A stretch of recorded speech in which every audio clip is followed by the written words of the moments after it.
Assalamualaikum warahmatullahi wabarakatuh. Perkenalkan, nama saya Anggi Julianti dari kelas 11-8 yang akan menjelaskan materi tentang sistem gerak. Di mana di sistem gerak ini kita akan membahas 3 hal. Yang pertama ada tulang, ada sendi, dan juga ada otot. Apa aja yang kita mau pelajari? Simak videonya. Nah, oke, kita mulai aja. Jadi rangka itu adalah gabungan tulang yang membentuk sistem gerak dan merupakan alat gerak pasif. Alat gerak pasif adalah alat gerak yang membutuhkan bantuan alat gerak lain untuk dapat bergerak. Fungsi rangka itu antara lain, pertama itu memberi bentuk tubuh dan ukuran tubuh, membentuk persediaan, tempat melekatnya otot, bekerja sebagai pengungkit, penyokong berat badan, sebagai pelindung organ vital, tempat pembentukan sel darah dan imunitas, dan juga penyimpan kalsium. Susunan rangka manusia dibagi menjadi dua, yaitu aksial dan juga apendikular. Aksial adalah rangka sumbu tubuh yang berjumlah 80 tulang, terdiri dari tulang tengkorak, tulang belakang, tulang dada, dan tulang rusuk. Sedangkan apendikular adalah rangka alat gerak yang berjumlah 126, terdiri dari tulang bahu, tulang tangan, tulang telapak tangan, tulang panggul, dan tulang telapak kaki. Selanjutnya adalah pembahasan mengenai tulang. Tulang adalah bagian utama dari rangka manusia, di mana rangka manusia terdiri dari 206 tulang yang saling berhubungan dan tersusun secara teratur. Kelompok tulang dibagi menjadi 9. Pertama ada tulang bagian wajah berjumlah 14, bagian tempurung berjumlah 8, tulang belakang berjumlah 33, tulang dada berjumlah 1, tulang rusuk berjumlah 24, gelang bahu berjumlah 4, dan gelang panggul berjumlah 2. Untuk tulang anggota gerak, terdapat anggota gerak atas yang berjumlah 60 dan anggota gerak bawah yang sama memiliki jumlah 60 tulang. Sehingga hasilnya adalah 206 tulang yang ada di tubuh manusia. Selain tulang, dalam sistem gerak terdapat sendi. Sendi merupakan hubungan antar tulang sehingga tulang dapat digerakkan. Jenis sendi berdasarkan sifat geraknya terbagi menjadi 3, yaitu sinetrosis atau sendi mati, yang dimana merupakan persendian yang tidak memungkinkan terjadinya pergerakan. Lalu ada amfiartrosis atau sendi kaku, yang merupakan persendian yang memungkinkan terjadinya sedikit gerakan, karena hubungan antar tulang ini dihubungkan oleh kartilago. Dan yang terakhir adalah diartrosis atau sendi gerak, yang merupakan persendian yang memungkinkan terjadinya gerakan tulang secara leluasa.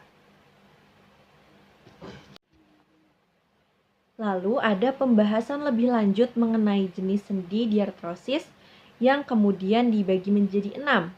Pertama, ada sendi putar yang memungkinkan terjadinya gerakan memutar. Biasanya terletak di antara tengkorak dan tulang atlas. Yang kedua, ada sendi peluru yang memungkinkan gerakan ke segala arah, terletak di lengan atas dan juga bahu. Yang ketiga adalah sendi engsel yang memungkinkan gerakan ke satu arah, biasanya terdapat di siku dan lutut. Lalu ada sendi pelana yang memungkinkan gerakan kedua arah, terletak di tulang telapak tangan.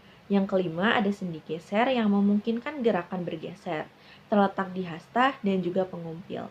Yang terakhir adalah sendi luncur yang memungkinkan terjadinya gerakan melengkung, terletak di pergelangan tangan. Setelah tulang dan sendi ada juga otot. Di gambar telah ditunjukkan struktur-struktur otot. Di bagian di dekat tulang dinamakan tendon yang menghubungkan otot dan tulang. Lalu ada epimisium yang merupakan lapisan luar pembungkus otot. Ada juga fasciculus yang merupakan seikat otot.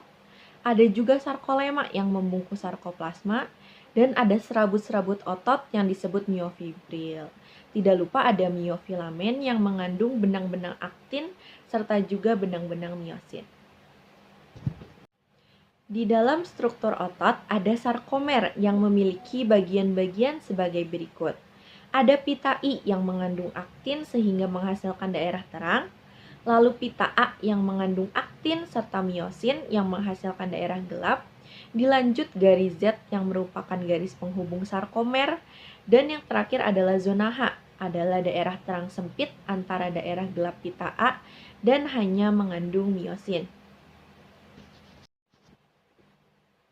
Agar dapat bergerak, maka otot perlu melakukan mekanisme kontraksi otot dengan cara-cara seperti berikut. Pertama, impuls syaraf tiba di neuron muskular dan mengakibatkan pembebasan asetikolin. Munculnya asetikolin dapat menyebabkan pembebasan ion kalsium keluar dari retikulum sarkoplasma.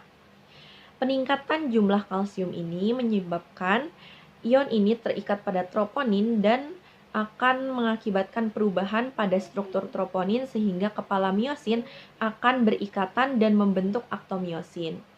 Dalam hal ini akan terjadinya perombakan ATP yang membebaskan energi sehingga miosin mampu menarik aktin ke dalam dan melakukan pemendekan sehingga kontraksi otot dapat terjadi. Yang terakhir adalah gangguan dari tulang, sendi, dan otot. Yang pertama dari tulang, ada kifosis atau tulang melengkung ke belakang, lordosis melengkung ke depan, dan skoliosis ke arah kiri atau kanan. Lalu ada rakitis yaitu melemahnya tulang pada anak-anak, dan osteoporosis di mana tulang menjadi kropos. Selain itu ada ankilosis yaitu sendi kaku dan dislokasi atau tulang pada sendi bergeser.